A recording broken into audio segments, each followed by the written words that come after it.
Mingil hetkel hakkas internet olemast ülemaailmne üldine kohtumispaik ja muutus virtuaalseks uurimisbürooks, maailma suurimaks detektiivibürooks. Juhtudel, kus võimud jõuavad tupikusse, kasutavad võõrad internetis kommentaariumit tõestades, et õiglus ei tule alati märgiga, vaid mõnikord hoopis lõimest, mis ei lase lahti. Number Kuma. See oli aastal 2006, kui Abraham Lee Shakespeare, Florida elanik, sai enda kätte võiduloteriipileti. See oli selle aasta 15. november, kui $30 miljoni väärtusega loteriipilet müüdi kohalikus toidupoes Frostproofis, Floridas. Just selles toidupoes peatusid Abraham ja tema töökaaslane Michael Ford, et osta mõned joogid ja sigaretid teekonnaks Miamisse. Abraham ostis ka 2 loteriipiletit, millest üks osutus võidupiletiks. Ford hakkas nõudma osa jackpotist, täpsemalt $1 miljon, kuid Abraham keeldus. Seejärel sattusid töökaaslased pika leveninud kohtuvaidlusesse, mis lõppes Abrahami võiduga ja ta sai $17 miljonit. Raha võimaldas tal kolida Lakelandi töölisklassi rajoonist suletud elamurajooni. Abraham tegi hiljem mitu luksuslikku ostu, sealhulgas Nissan Altima ja Rolexi kella. Kuigi ta oli nüüd jõukas kodanik, polnud ta sugugi õnnelik. Tegelikult väljendas ta pektumust selle üle, et sõbrad ja võõrad palusid temalt pidevalt raha juba kuid. Ta ütles, mul oleks olnud parem vaene olla. 3 aastat hiljem, 9. novembril 2009, teatas Abrahami perekond tema kadumisest, väites, et nad polnud teda näinud juba varem samal aastal. Nad lootsid, et ta oli oma raha kaasa võtnud ja elas luksuslikku elu kusagil Kariibi mere rannal. Kahjuks oli see fantaasia tõest väga kaugel. Ei läinud kaua, kui Abraham, Florida lotovõitja kadumise lugu levis internetis. Selleks ajaks oli internetis juba mitu kogukonda, mis olid pühendatud kadunud inimestele ja tõsielu kuritegude juhtumitele. Üks foorum, kus Abrahamist palju räägiti, oli Web Sleuths, mille omanik on häälenäitleja Trisha Griffith. Web Sleuths võimaldab kasutajatel koguneda ühte kohta, et arutada oma teooriaid ja leida tõsielu kuritegude juhtumite kohta. Nii oli ka kadunud mehe juhtumiga. Üks kasutaja, Cindy Parrott, Sleuthster, tundis selle juhtumi vastu erilist huvi ja hakkas põhjalikult uurima. Alguses arvas ta nagu kõik teisedki, et Abraham on lihtsalt läinud kuhugi, et elada õnnelikku elu, kus keegi ei tea, kus ta on. Kuid kui Cindy sai teada, et kadumise ajal oli ta väikese lapse isa ja väga lähedane oma emaga, mõtles ta oma seisukoha ümber. Internetidetektiiv hakkas looma kontakte perekonna ja sõpradega, kui ta üritas juhtumit lahendada. Just nende lähedaste kaudu kuulis ta ikka ja jälle ühte nime, Doris T. Moore, Abrahami äripartner. Üheskoos avastasid internetidetektiivid, et Moore'ile kuulus ettevõtte nimega American Medical Professionals ning et temast oli saanud kadunud mehe $1 miljoni maja omanik. Moore postitas sotsiaalmeediasse pilte endast, kuidas ta elab luksuslikku elu Abrahami kodus, mis tõmbas internetidetektiivide tähelepanu. Mitteametlikud uurijad kogusid oma leiud kokku ja avaldasid need Web Sleuthsis, nimetades Moore'i kahtlaseks isikuks. Postiitused kõitsid kiiresti endise Polki maakonna detektiivi David Clarki tähelepanu ning peagi hakkas politsei teda võimaliku kahtlusalusena uurima. Ei läinud kaua aega, kui nad avastasid, et ta oli teinud makse mehele nimega Craig Smith, kes helistas ja teeskles, et on kadunud mees. Smithist sai seejärel politsei informaator. Ta lähenes Moore'ile ja lõpuks juhatas uurijad betoonplaadini, mis oli maetud Doris Moore'i kinnistule. Plaati kaevati üles ja uuriti, paljastades Abraham Shakespeare'i säilmed selle sees. Veebidetektiivid said selle juhtumi lahendamisel võtmetähtsusega isikuteks ning kui poleks olnud nende veebiuurimisoskusi, võinuks see juhtum lahenduseta jääda ja Moore oleks võinud vabaks pääseda. 9. See oli kuulus Hollandi-Ameerika kunstnik Willem de Kooning, kes lõi erakordse abstraktse ekspressionistliku ülimaali pealkirjaga Naine. Üks selle kunstiteoste sarja installatsioonidest oli 1955 aasta teos Naine Okker, mis kujutab abstraktses vormis naise figuuri. Mõned aastad pärast kunstiteose valmimist ostis Naine Okkeri Ameerika Ühendriikidest pärit jõukas kollektsionäär. Hiljem annetas ta selle Arizona ülikooli kunstimuuseumile Tucsonis, kus ta puhkas. kollektsionäär annetas maali ühe tingimusega. Museumil ei olnud lubatud seda kunagi müüa ega ära anda, isegi siis, kui de Kooningi maalide väärtus hakkas tõusma ja tema maalide hind ulatus 21 sajandiks $100 miljoni. See tingimus ei takistanud siiski muuseumil seda vähemalt rändnäitustele laenamast. Woman Ocher jõudis näha maailma, reisides isegi Ida-Euroopasse. 1985 aastal jõudis väärtuslik kunstiteos tagasi oma kohale UAMMAs, kus see sai õnnetult rööviohvriks. Tundmatud vargad pääsesid muuseumisse pärast tänupüha ja lõikasid selle raamist välja. Uurijad uskusid, et toimepanijad olid paar ning neil õnnestus koostada neist fotorobot. Joonistused saadeti linnas laiali lootuses, et keegi tunneb kurjategijate paari ära, kuid kahjuks ei juhtunud seda kunagi. Ja paagi kadus Woman Ocheri mõistatus vaateväljast, ilmudes vaid aeg-ajalt taas mõnele mõistatustele pühendatud taskuhäälingule. 2017 aastal sai David Van Acker teada pärandvara müügist ühes majas Silver City, New Mexico lähedal. David oli mööbli ja antiigipoe kaasomanik ning pärandvara müük võimaldas tal turule rohkem kaupu tuua. Lõpuks maksis ta $2000 esemete kogu eest, mis kuulusid kunagi Jerry ja Rita Alterile, endistele riigikooli töötajatele. Jerry oli pühapäevamaalja ning teada oli, et paar reisis oma seikluslikel aegadel 120 riigis. Ostetud esemete hulgas oli maal, mis kunagi rippus paari magamistoa ukse kohal. David liisas selle oma poodi ja peaaegu kohe hakkasid kliendid selle kohta küsima. Üks klient pakkus selle eest üle $200,000, väites, et selle kõrge kvaliteet ja ehtne välimus võivad tähendada, et see on midagi väärt. Midagi. David ja ülejäänud kaasomanikud otsustasid seda põhjalikumalt uurida. Nad pöördusid interneti poole ja postitasid maali pildid, paludes rohkem teavet.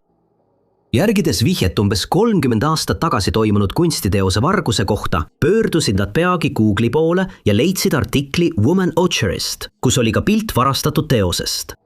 Antiigipoe omanikud mõistsid peagi, et neil on käes väärtuslik meistriteos ja võtsid ühendust muuseumiga. Davidile anti korrandusmaal oma poest eemaldada ning muuseum korraldas selle äraviimise.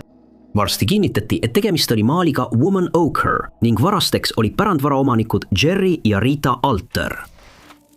8. kohal.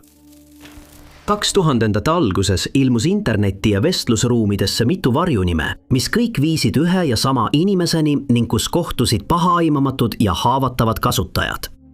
Isik, kes seisis Lee Dao, Kemi D ja Falcon Girli profiilide taga, oli väidetavalt 20. eluaastates naine, kes kannatas depressiooni all.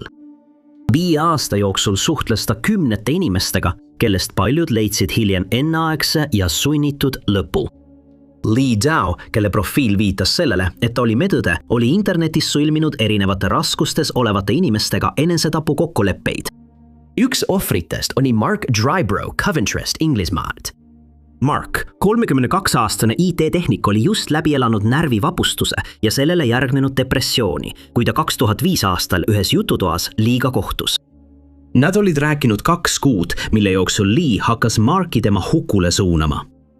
Selle aasta juulis leiti Mark oma kodus surnuna, mis oli otsene tagajärg internetis kasutatud varjunime poolt avaldatud suindusele. Lee Dao sõbrunes hiljem noorema naisega, kelle nimi oli Nadia Kajuji, kes väidetavalt langes depressiivsesse seisundisse pärast kodust lahkumist, et õppida Carleton ülikoolis Ottawas, Ontarios. 2008. aasta aprillis leiti tema säilmed Rideau jõest ning sisemine uurimine tuvastas, et Lee Dao oli sundinud teda ennast hävitavale teole sama kokkuleppe kaudu, mille varjunimi oli sõlminud Markiga. Aastaid oli Lee Dao sattunud radarile, olles seotud surnud inimestega, keda näis olevat tõugatud mõeldamatule sammule. Kuid võimud olid nõutud, püüdes välja selgitada, kes nende profiilide taga oli. Samal ajal oli Celia Blay, pensionil Briti kooliõpetaja, haaratud samasse uurimisse. 2006. aasta novembris elas ta Inglismaal Wiltshire'is, kui kuulis ühelt noorelt sõbralt, et viimane oli sõlminud kokkuleppe noore meditsiiniõega. Blay, lootes oma sõbra elu päästa, hakkas uurima Lee Daod ning postitas sotsiaalmeediasse ja jututubadesse selle isiku kohta hoiatusi. See amatöördetektiiv tuvastas hiljem veel 2 sama isiku profiili, Kemi D ja Falcon Girl. Blay uurimine viis ta pime veebi, kus see isik korraldas ohvritele hukkumise otse nende veebikaamerate ees. Järgmiste kuude jooksul kogus ta nende jututubade, ellujäänud ohvrite ja veebis leiduva info kaudu tõendeid nende tegevuste kohta. 2008 aastal korraldasid Blay ja tema sõber Cat Lowe varitsusoperatsiooni, et tabada Lee teolt ja anda ta võimudele üles. Käitudes 2 vaimse tervisega kimpus oleva inimesena, võitsid nad Lee usalduse jututubades. Vestluse käigus said nad isiku kohta palju teada, sealhulgas tema IP-aadressi ja elukoha Minnesotas. TV edastati vastavatele ametiasutustele ning ilmus nimi William Francis Milgard Dingle. Blay ja tema sõbra veebipõhiste jõupingutuste kaudu avasid sama St. Pauli politseiosakond ja Minnesota lastevastaste internetikuritegude töörühm juhtumi Lee Dao vastu, kes oli tegelikult keskealine abielus mees ja endine litsentseeritud praktikõde. Järgnenud uurimine näitas, et Milgard Dingle oli sundinud haavatavaid inimesi enesehävitusele. Tänu amatöör-veebidetektiivide saadud IP-aadressile ja elukohale leiti kurjategija kiiresti üles, ta arreteeriti ja mõisteti süüdi 2 süüdistuspunktis, kuigi arvatakse, et ta on vastutav vähemalt 5 abistatud surma eest. Number 7. 2008. aasta septembris sõitis üks teismeline jalgrattaga madalmaade põhjaosa elavas pealinnas ülikoolilinnas Groningenis. Ootamatult peatati teismeline järsult ja 2 võõrast inimest tirisid ta jalgrattalt maha. Tundmatud mehed röövisid ta, võttes tema taskutest 165 eurot ja mobiiltelefoni. Kuna läheduses polnud turvakaameraid ega elanikke, kes oleksid juhtunud näinud, jäi poiss ilma oma jalgratta, raha ja telefonita. Hiljem teatas ta juhtunust Hollandi politseile, kes ei teinud ilma tõendite või tunnistajateta midagi. Järgmised mitu kuud jäi jalgratas kadunuks ja mehed, kes selle võtsid, olid teadmata. Nendel kuudel ei lõpetanud murtud südamega poiss siiski vihjete otsimist, mis aitaksid tema enda mõistatust lahendada. Järgmisel aastal märtsis uuendas Google Mapsi tänavavaate funktsioon üllatuslikult seda piirkonda, mis vastas varguse kuupäevale ja kellaajale. 2009 aasta märtsis helistas ohver taas politseijaoskonda, seekord kuriteo tõenditega. Google Mapsi tänavavaade oli jäädvustanud täpselt selle hetke, mil sündmus aset leidis. Pildil olid tema ja 2 meest, keda peeti tema ründajateks. Pildid jäädvustati autole paigaldatud spetsiaalse kaameraga vaid hetked enne kuritegu. Ainus probleem oli see, et näod olid privaatsuse huvides udustatud. Prokurörid esitasid siiski Google'ile ametliku taotluse originaalpiltide saamiseks. Ettevõte täitis taotluse pärast seda, kui uurijad rõhutasid, et see aitaks neil kuritegu lahendada. Röövivastase üksuse detektiivid analüüsisid pilte ja tundsid kurjategijad kohe ära. Mehed olid 24-aastased Hollandi kaksikvennad, kes leiti hiljem üles, arreteeriti ja mõisteti ohvri röövimise eest süüdi. Kuid nende isikuid ei kinnitatud kunagi avalikult, kuigi udustatud Google'i pilt tehti avalikuks. Number 2. Nichelle Marie Martinko sündis Cedar Rapidses, Iowas 2 tütre noorimana.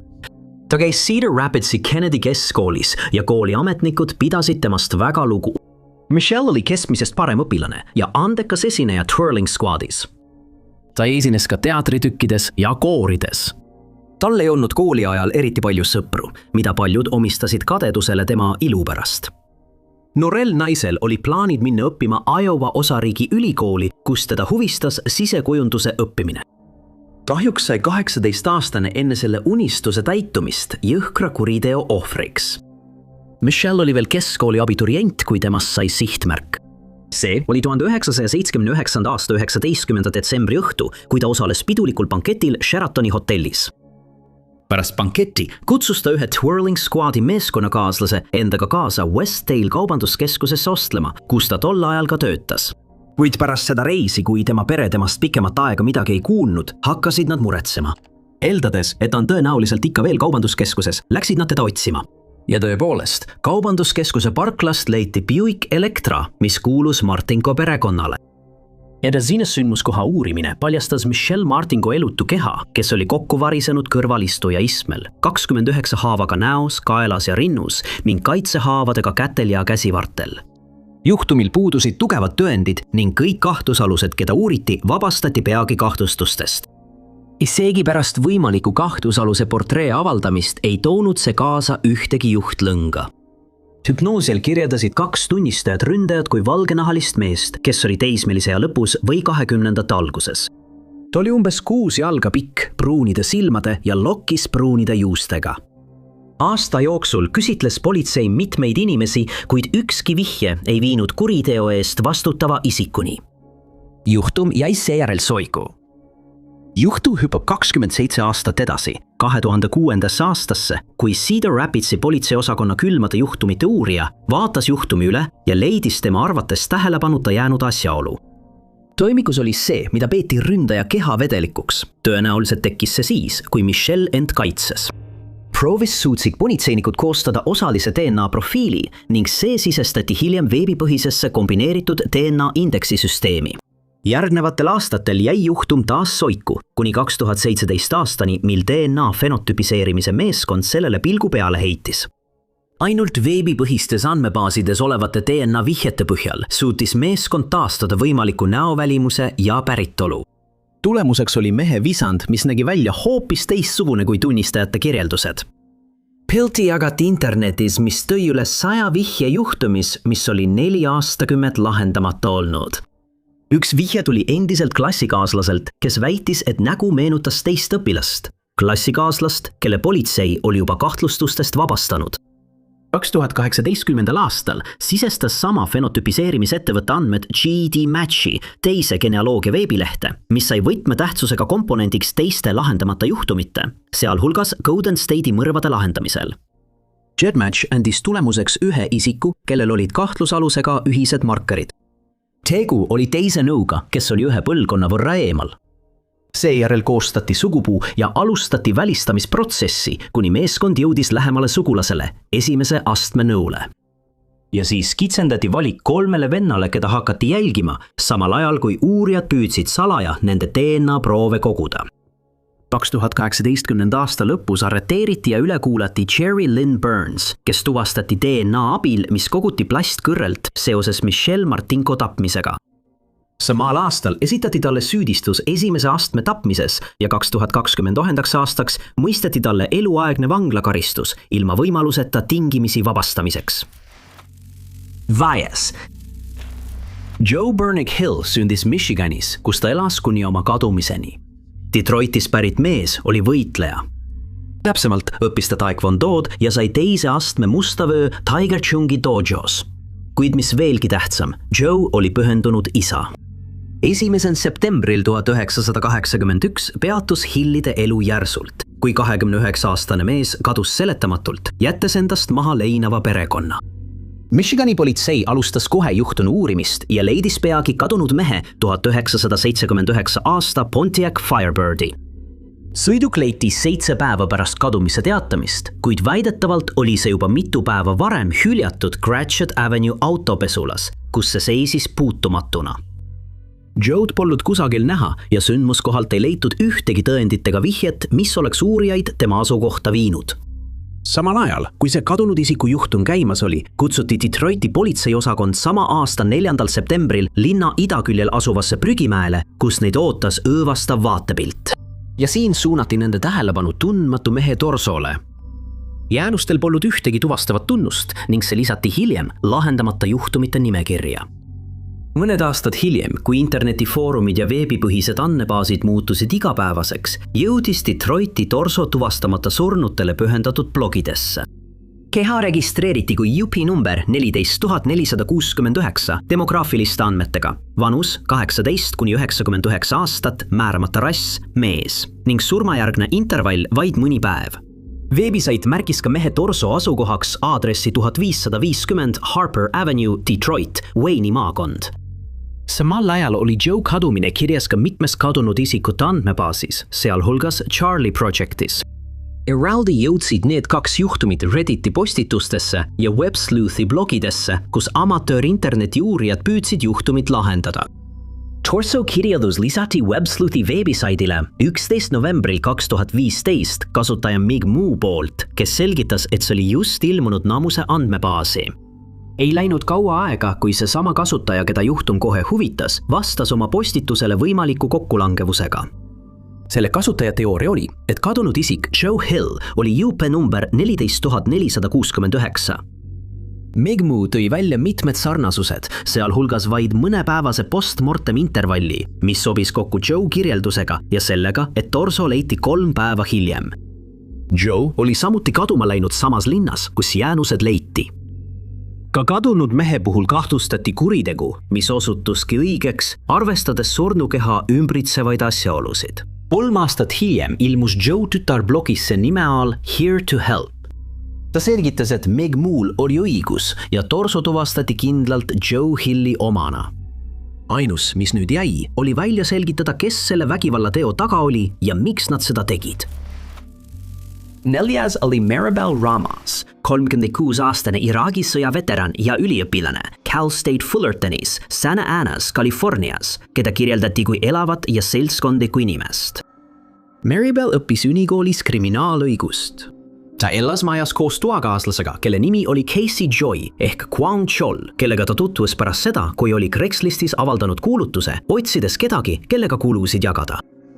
Tema ja 55-aastane mees said kohe sõpradeks ning neid ühendas armastus koerte vastu. Ei läinud kaua, kui neist said head sõbrad. Hoolimata ühistest huvidest oli Joy ja Maribel siiski mõnevõrra erinevad. Joyl polnud oma sõpru ja teda kirjeldati kui veidi üksikut inimest. Suhe jätkus platoonilise ühise elamisena, kuni mees võttis ühendust oma toakaaslase õega. Ta ütles talle, et tunneb Maribeli vastu romantilist huvi, kuid õde kinnitas, et Maribel ei vasta sellistele tunnetele. Maribelil oli sel ajal ka poissõber Paul Lopez, kellesse ta oli väga armunud. Tal oli palju perekonda ja sõpru, kes temast hoolisid, ning ta oli pidevalt ühenduses oma lähedastega, kelle jaoks oli väga ebatavaline, et ta 3. mail 2013 äkitselt suhtlusest kadus. Kui ta ei ilmunud kokkulepitud kohtumistele ja planeeritud üritustele järgnenud päevadel, hakkas Maribeli perekond tema heaolu pärast mõistetavalt muretsema. Nad teadsid, et midagi on valesti ja helistasid politseisse, et tema kadumisest teatada. Maribel nähti sel päeval viimati turvakaamerate salvestistelt, mis jäädvustasid, kuidas ta üüri maksis. Samal päeval võttis ta ühendust Pauliga ja rääkis talle tülist, milles oli osalenud Joy. Väidetavalt keeldus toakaaslane oma osa üürist maksmast ja Maribel nõudis, et ta välja koliks. Üks Maribeli sõpradest hakkas sotsiaalmeedias kadumisest teadlikkust tõstma, samal ajal kui politsei uuris juhtumit ja alustas otsinguid. Üks foorumitest, kus juhtumit käsitleti, oli Yelp, kus algas teema teooriate ja aruteludega selle üle, mis võis kadunud naisega juhtuda. Üks kommenteerija, kes sai teada toakaaslase käitumisest üüri suhtes, mõtles, kas tal võis olla selles olukorras oma roll. Joy, kes jälgis seda teemat, muutus kaitsvaks. Ta väitis, et nad olid parimad sõbrad ja politsei oli juba nende korteris käinud ning selle läbi otsinud. Joy vastus süüdistusele oli mõistlik ja kõik tundus normaalne, kuni üks kommenteerija märkas, et ta kasutas oma sõbra kadumise kirjeldamisel mineviku vorme. Seejärel hakkasid uurijad Joyl rohkem tähelepanu pöörama ja jäigisid isegi tema digitaalset tegevust, sealhulgas raamatukogu interneti kasutamist. Just tema kummaline mineviku vormide kasutamine ja kahtlased otsingud tegid temast uurimise keskpunkti. Joy oli teinud internetis murettekitavaid otsinguid, sealhulgas selle kohta, kui kaua kulub kehal lagunemiseks. Kuid sellest polnud ikka veel piisavalt, et arreteerida, seega jätkati tema liikumiste jälgimist reaalajas. Just selle meetodi abil nägid nad, kuidas Joy otsis Muhescu Canyoni kindla piirkonna satelliidipilte. Ta zoomis sisse väga kindlale inimtühjale alale, kus vaevalt keegi kunagi liigub. Võimud suundusid kiiresti just sellesse kohta, kus nad leidsid juba kaugele arenenud lagunemisastmes jäänused. Keha tuvastati hambakaartide abil kui Maribeli oma. Joy arreteeriti ja ta mõisteti süüdi teise astme tapmises. Talle määrati karistuseks 15 aastat kuni eluaeg Solidadi California parandusõppeasutuses. Tema taotlused uueks kohtuprotsessiks on tagasi lükatud ja kuigi uurijatel puuduvad DNA tõendid, mis kinnitaksid, et ta tappis oma toakaaslase.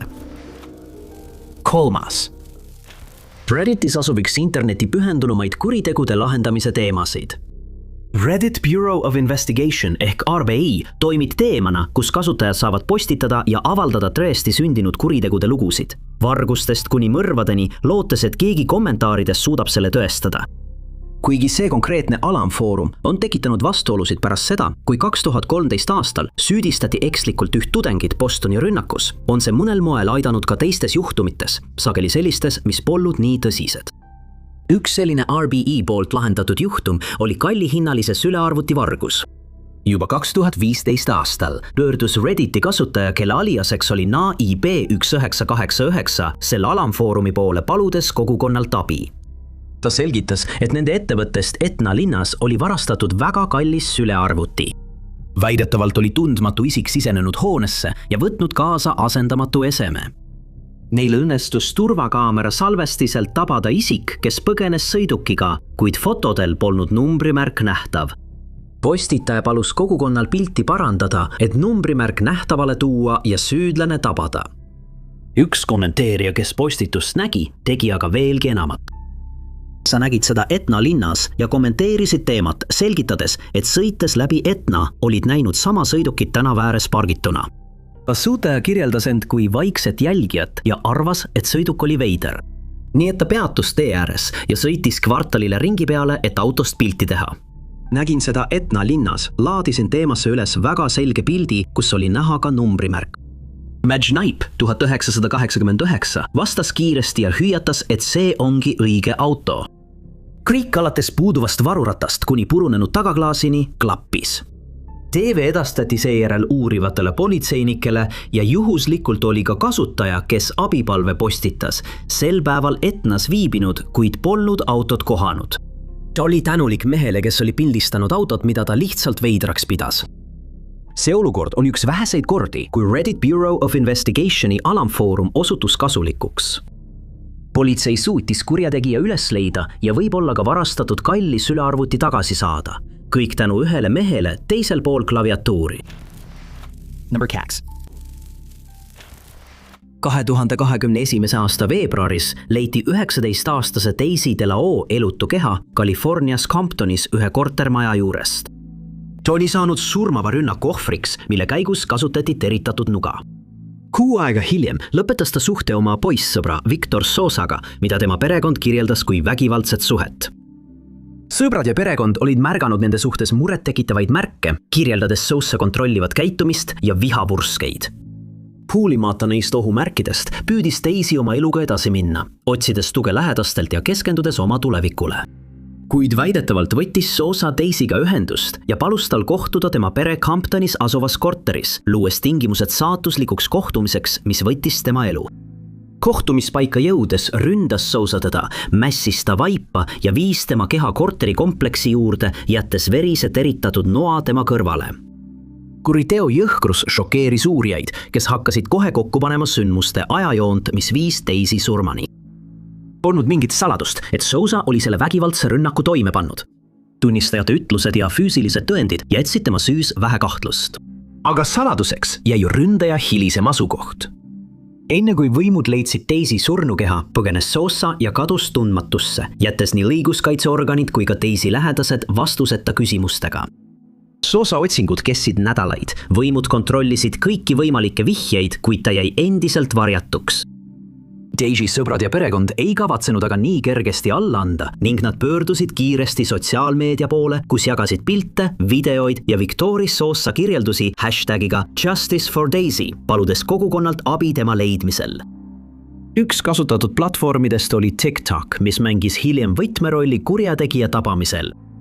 Keegi, kes nägi TikToki videoid, tundis kahtlusalus ära ja sai peagi aru, et tegemist oli sama inimesega, kes töötas Papas and Beeris, Rosaritos asuvas baaris ja ööklubis, mis tegutseb turismirestoranina. See vihje osutus hindamatuks. Selle kommentaari põhjal suutsid uurijad Sosa üles leida, kes elas Rosaritos muretut elu, justkui poleks ta midagi valesti teinud. Sosa püüdis sulanduda turistide hulka, näiliselt häirimata kuriteost, mille ta oli toime pannud. Hoolimata tema pingutustest tabamist vältida, muutis tema pildi laialdane levik järjest raskemaks märkamatuks jäämise. Veebikogukonna ja võimude koostöö oli tema kohtu ette toomisel ülioluline. 2. juulil, mitu kuud pärast tapmist, arreteeriti ründaja ja toodi tagasi Los Angelesse, kus talle esitati tapmissüüdistus. Ta ei tunnistanud end süüdi, kuid sündmust jäädvustanud turvakaamera salvestis võimaldas kohtul mõistada süüdi esimese astme tapmises. Number 2. 1968 aasta 17. mail liikus mees nimega Wilbur Riddle mööda USA maanteed 25 Georgetowni lähedal Kentuckis. ta otsis parasjagu klaasist isolaatorid, kui sattus tee ääres kokku rullitud raskele rohelisele presendile. Kui ta selle telgilaadse materjali lahti rullis, avastas ta seest surnukeha ja teavitas viivitamatult politseid. Surnud isik oli naine vanuses 16 kuni 19 aastat. Kohtuarstid märkisid, et ta oli 5 jalga ja 1 tolli pikk ning kaalus 110 kuni 115 naela ning teda kirjeldati kui punakas pruuni juustega naist. Peale selle ei olnud ühtegi tunnust, mis oleks võimaldanud võimudel teda tol ajal õigesti tuvastada ning ta kanti hiljem nimega Jane Doe. Aastaid jäi juhtum avatuks, kuid lahendamata. Lõpuks maeti surnukeha Georgetowni kalmistule hauda, mille hauakivile oli kirjutatud Jane Doe andmed. Lõpuks unustati juhtum, kuni selle võttis üles esimene amatöör interneti uurija nimega Todd Matthews. Pärast abiellumist mehe tütrega, kes leidis Jane Doe surnukeha, hakkas Todd Matthews juhtumisse sügavalt panustama. Umbes sel ajal, 1998, aastal hakkas internetis levima avalikke andmebaase ja vabatahtlike veebilehti, mis oli pühendatud kadunud ja tuvastamata inimestele. Todd Matthews uuris hoolikalt erinevaid raporteid ja lõi isegi omaenda veebilehe, et muuta teised selle konkreetse juhtumi suhtes teadlikumaks. Sel aastal, kui Todd Matthews tavapäraselt kadunud isikute foorumit sirvis, sattus ta Lexingtoni Kentucky osariigi juhtumile, mis asus 15 miili Georgetownist. Kirjanduse postitas Hackmani perekond, kes kirjeldas noore abielus naissoos sugulase kadumist 1967 aasta lõpus. Kadunud naine Barbara Ann Hackman Taylor elas kadumise ajal Lexingtonis koos oma abikaasa ja väikelapsest tütrega. Matthews vaatas selle kadunud isiku juhtumi teisi üksikasju, sealhulgas geograafilist asukohta, ajastust, Barbara vanust ja välimust ning märkas sarnasusi Jane Doe'ga. Ta võitis peagi ühendust perega ja koos suhtlesid nad vastavate ametiasutustega. Võrreldes lahkamisfotod perefotodega uskusid nad, et kõik need aastad tuvastamata olnud surnukeha oli Barbara. Uurijad korraldasid surnukeha väljakaevamise kalmistult ja DNA-proovide võtmise analüüsimiseks. Võrreldes DNA-d ellu jäänud Hackmani perekonna liikmetega kinnitati kokkulangevus. Jane Doe oli Barbara Ann Hackman Taylor, George Earl Taylori abikaasa, kennest sai peamine kahtlusalune nende arvates toimunud mõrvas. Selleks ajaks, kui need vihjed innesid, oli George juba surnud. Barbara maeti uuesti Georgetowni kalmistule ja originaalkivi alla paigutati veel üks kivi, millel oli kirjutatud tema nimi, sünnikuupäev ja kiri. Armastav ema, vanaema ja õde. Suur tänu teile vaatamast!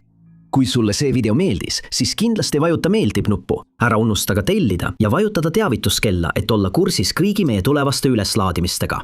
Aga minu nimi on Top 5 Unknowns ja kohtume teiega järgmises videos.